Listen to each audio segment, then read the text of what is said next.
ये कहानी एक ऐसे समय की है जब धरती पर जीवन अपने शुरुआती दौर में था।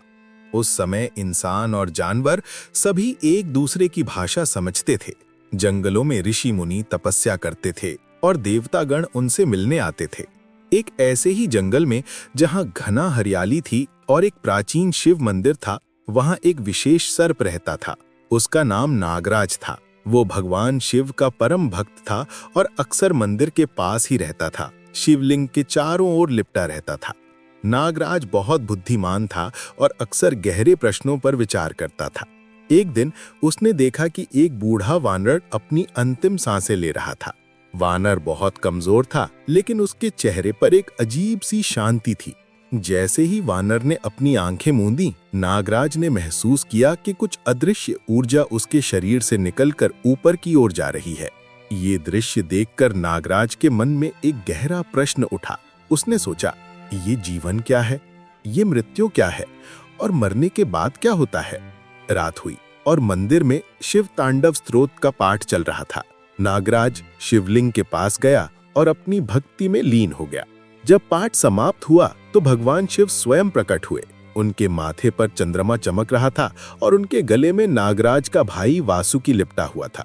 नागराज ने भगवान शिव को प्रणाम किया और अपने मन का प्रश्न पूछा। हे महादेव, नागराज ने कहा, मैं आपसे एक प्रश्न पूछना चाहता हूँ। आज मैंने एक वानर को मरते हुए देखा। उसके शरीर से कुछ निकलकर ऊपर की ओर गया। मुझे ये जानने की तीव्र इच्छा है कि मृत्यु के बाद क्या होता है। स्वर्ग और नरक की अवधारणा क्या है?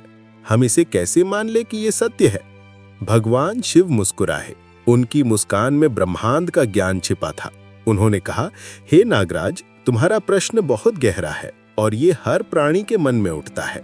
मैं तुम्हें एक कहानी सुनाता हूँ जिससे तुम्हें इस प्रश्न का उत्तर मिल जाएगा। भगवान शिव ने अपनी कहानी शुरू की। बहुत समय पहले की बात है। एक राजा था जिसका नाम धर्मराज था। वह बहुत न्यायप्रिय और दयालु था, लेकिन उसे भी मृत्यु के बाद के जीवन पर संदेह था। वह अक्सर सोचता था कि क्या स्वर्ग और नरक केवल कल्पनाएं हैं जो लोगों को अच्छे कर्म करने के लिए प्रेरित करती हैं। धर्मराज ने अपने राज्य के सबसे ज्ञानी ऋषियों और मुनियों से इस विषय पर चर्चा की, लेकिन कोई भी उसे पूरी तरह से संतुष्ट नहीं कर पाया। एक दिन धर्मराज ने एक अद्भुत सपना देखा। सपने में उसने देखा कि वह एक बहुत बड़े और विशाल द्वार के सामने खड़ा है। उस द्वार से एक अद्भुत प्रकाश आ रहा था। जैसे ही वह द्वार के पास गया, उसने देखा कि एक बूढ़ा व्यक्ति जिसके चेहरे पर अद्भुत तेज था, उस द्वार के रक्षक के रूप में खड़ा है। धर्मराज ने उस व्यक्ति से पूछा, हे महात्मन, ये कौन सा स्थान है? बूढ़े व्यक्ति ने मुस्कुराते हुए कहा, यह मृत्युलोक और परलोक के बीच का द्वार है। इसे पार करने के बाद प्राणी अपने कर्मों के अनुसार स्वर्ग या नरक में जाते हैं। धर्मराज ने पूछा, क्या आप मुझे बता सकते हैं कि स्वर्ग और नरक वास्तव में कैसे दिखते हैं और क्या ये केवल एक अवधारणा है या एक वास्तविकता? बूढ़े व्यक्ति ने कहा, मैं तुम्हें शब्दों में नहीं बता सकता, लेकिन मैं तुम्हें एक अनुभव दे सकता हूं। मैं तुम्हें थोड़ी देर के लिए परलोक में ले जा सकता हूं, लेकिन तुम्हें एक शर्त माननी होगी। तुम वहां जो भी देखोगे उसके बारे में तुम्हें किसी से कुछ नहीं कहना होगा। यदि तुमने ऐसा किया तो तुम्हें गंभीर परिणाम भुगतने होंगे। बूढ़े व्यक्ति ने उसे अपने साथ चलने का इशारा किया। जैसे ही वे द्वार से भीतर गए, धर्मराज ने एक अद्भुत दृश्य देखा। एक तरफ उसने एक सुंदर उद्यान देखा जहां चारों ओर फूल खिले थे, मधुर संगीत बज रहा था और लोग हंसते गाते हुए दिख रहे थे। उन्हें देखकर ऐसा लग रहा था कि वे पूर्ण आनंद में हैं। ये वो लोग थे जिन्होंने अपने जीवन में अच्छे कर्म किए थे। उन्हें देखकर धर्मराज के मन में एक अद्भुत शांति का अनुभव हुआ। फिर बूढ़े व्यक्ति ने उसे दूसरी दिशा में इशारा किया। वहां उसने एक अंधेरी और भयावह जगह देखी। वहां के दृश्य बहुत डरावने थे। लोग चीख पुकार कर रहे थे, दर्द से तड़प रहे थे और उनके चेहरे पर डर साफ दिख रहा था। ये वो लोग थे जिन्होंने अपने जीवन में बुरे कर्म किए थे। उन्हें देखकर धर्मराज के मन में भय और दुख का भाव उत्पन्न हुआ। धर्मराज इन दृश्यों को देखकर अवाक रह गया। उसने कभी सोचा भी नहीं था कि ऐसा कुछ वास्तव में हो सकता है। जब वे वापस द्वार पर आए तो बूढ़े व्यक्ति ने कहा, अब तुम वापस जा सकते हो, लेकिन याद रखना, तुम्हें किसी से कुछ नहीं कहना है। धर्मराज जब अपनी नींद से जागा तो उसका पूरा दृष्टिकोण बदल चुका था। वो अब पहले से भी अधिक न्यायप्रिय और दयालु राजा बन गया। उसने अपने जीवन में कभी कोई बुरा काम नहीं किया और हमेशा दूसरों के भलाई के बारे में सोचा। उसने अपने मंत्रियों और प्रजा को भी अच्छे कर्म करने के लिए प्रेरित किया, लेकिन उसने सपने के बारे में किसी को कुछ नहीं बताया। समय बीतता गया और धर्मराज बूढ़ा हो गया।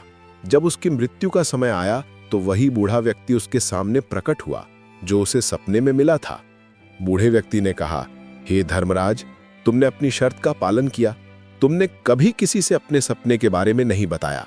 अब तुम स्वर्ग में प्रवेश कर सकते हो। नागराज भगवान शिव की कहानी सुनकर मंत्रमुग्ध हो गया था।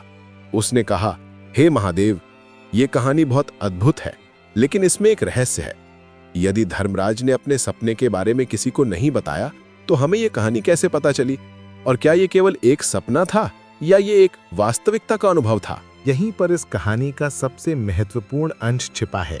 हे नागराज, धर्मराज का सपना कोई सामान्य सपना नहीं था।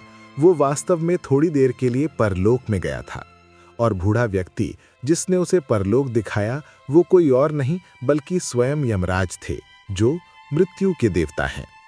धर्मराज की कहानी हमें इसीलिए पता चली क्योंकि जब वो स्वर्ग में गया तो यमराज ने स्वयं देवताओं को ये कहानी सुनाई ताकि ये ज्ञान धरती पर प्राणियों तक पहुंच सके। स्वर्ग और नरक केवल कल्पनाएं नहीं हैं, बल्कि वे कर्मों के अनुसार प्राप्त होने वाले परिणाम हैं। जिस तरह बीज बोने पर फल मिलता है, उसी तरह कर्म करने पर उसका फल अवश्य मिलता है। अच्छे कर्म हमें स्वर्ग की ओर ले जाते हैं, जहां सुख, शांति और आनंद होता है। बुरे कर्म हमें नरक की ओर ले जाते हैं, जहां दुख, कष्ट और पश्चाताप होता है। तुमने जिस वानर को मरते हुए देखा, उसकी आत्मा उसके कर्मों के अनुसार अपने अगले पड़ाव की ओर गई। ये अदृश्य ऊर्जा जिसे तुमने महसूस किया, वो आत्मा ही थी। ये आत्मा अमर है और शरीर छोड़ने के बाद भी इसका अस्तित्व बना रहता है। ये अपने कर्मों के अनुसार अगले जन्म में प्रवेश करती है या यदि उसके कर्म बहुत अच्छे हों तो वो मोक्ष प्राप्त कर लेती है। नागराज अब पूरी तरह संतुष्ट था। उसके मन में कोई संदेह नहीं बचा था। उसने भगवान शिव को प्रणाम किया और उनके चरणों में लिपट गया। उसे अब ये समझ आ गया था कि मृत्यु जीवन का अंत नहीं बल्कि एक नया पड़ाव है और हर प्राणी अपने कर्मों के अनुसार अपना भविष्य स्वयं लिखता है। भगवान शिव ने कहा कि ये ज्ञान केवल सुनने के लिए नहीं बल्कि जीवन में उतारने के लिए है। अच्छे कर्म करो, दूसरों पर दया करो और हमेशा सत्य के मार्ग पर चलो। यही जीवन का सबसे बड़ा रहस्य है।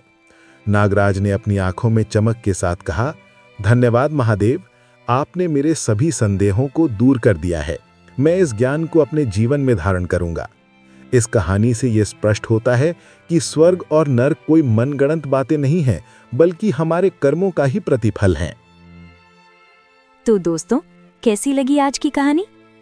अब आपको स्वर्ग और नरक के रहस्य के बारे में पता चल ही गया होगा। दोस्तों, मैं तो दिल्ली से हूँ और आप कहाँ से ये वीडियो देख रहे हैं? कमेंट बॉक्स में ज़रूर बताएं। अगली बार मैं आपका कमेंट आपके नाम के साथ ज़रूर पढ़ूंगी।